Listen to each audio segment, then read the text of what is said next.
Ketika kita masih belajar dulu, ada satu mata kuliah khusus, yaitu Tayyarat Fikriyah. Tayyarat, aliran-aliran, Fikriyah, pemikiran. Ada aliran sekuler, ada aliran liberal, ada aliran sosialisme, ada aliran komunis, dan ada satu aliran khusus yang dikaji selama satu semester, yaitu aliran yang disebut dengan Sahyuniyah atau Zionis. Mereka bukan sekedar agama, tapi juga dia adalah politik. Yahudi agama yang unik, dia agama dan dia juga suku. Nabi Ibrahim punya anak laki-laki bernama Ishak. Nabi Ishak punya anak laki-laki bernama Yaqub. Nabi Yaqub punya anak bernama Yusuf. Yusuf punya saudara kandung bernama Yahuza. Cucu cicit keturunan Yahuza inilah Yahudi yang disebutkan dalam hadis ini. Lalu kemudian cucu cicitnya ini berkembang biak sampailah hari ini, dan mereka menjadi satu suku besar, dan mereka tidak ada Yahudisasi. Kalau Kristen ada Kristenisasi, yang non Kristen diajak masuk ke dalam agama Kristen, tapi Yahudisasi tidak terjadi karena Yahudi tidak menerima orang selain Yahudi. Andai bapaknya Yahudi pun akan dilihat maknya Yahudi atau tidak. Maka ketika negara Israel terbentuk, orang-orang Yahudi dari seluruh dunia pulang kembali, yang mereka sebut sebagai Ardul Mi'ad, tanah yang dijanjikan oleh Tuhan. Lalu kemudian mereka periksa satu persatu, berapa banyak Yahudi menikah dengan orang Rusia, berapa banyak Yahudi menikah dengan orang Eropa. Maka anaknya tidak diakui karena ibunya bukan Yahudi. Dan ada satu lagi Yahudi di Afrika, ramai-ramai Yahudi Afrika datang, ini pun tidak diakui karena Yahudi putih, tiba-tiba ada Yahudi hitam.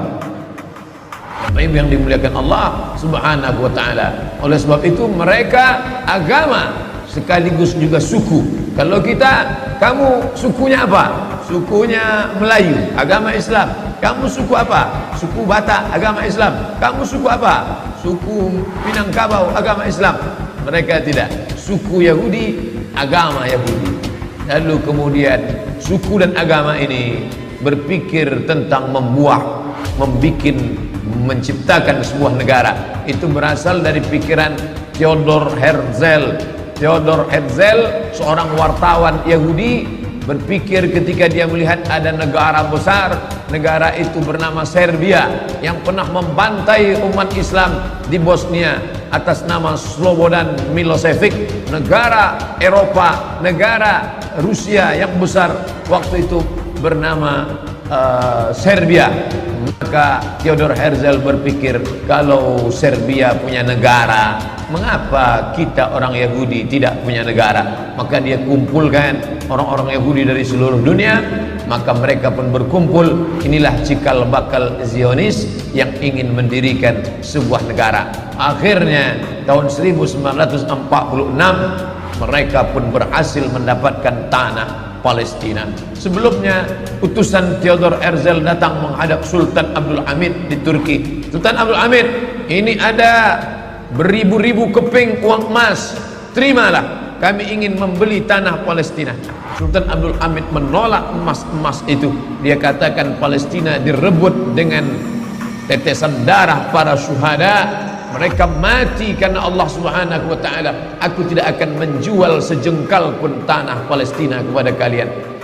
Sakit hati mereka, sampai akhirnya Turki Utsmani ditumbangkan tahun 1924. Berakhirlah khilafah Islamiyah.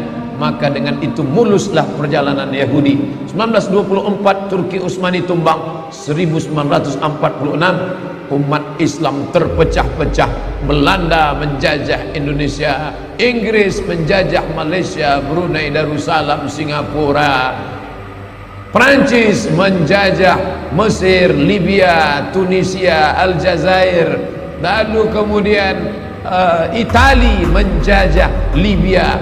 Mereka bagi-bagi negeri Islam seperti roti yang dipecah-pecah, persis seperti yang dikatakan Nabi SAW. Kalian nanti di akhir zaman akan diperebutkan, ditarik, menarik, satu menarik kepalanya seperti makanan ala qas'atiha, akalatun makanan ala qas'atiha, di atas piring yang besar. Ada yang menarik kakinya, ada yang menarik kepalanya.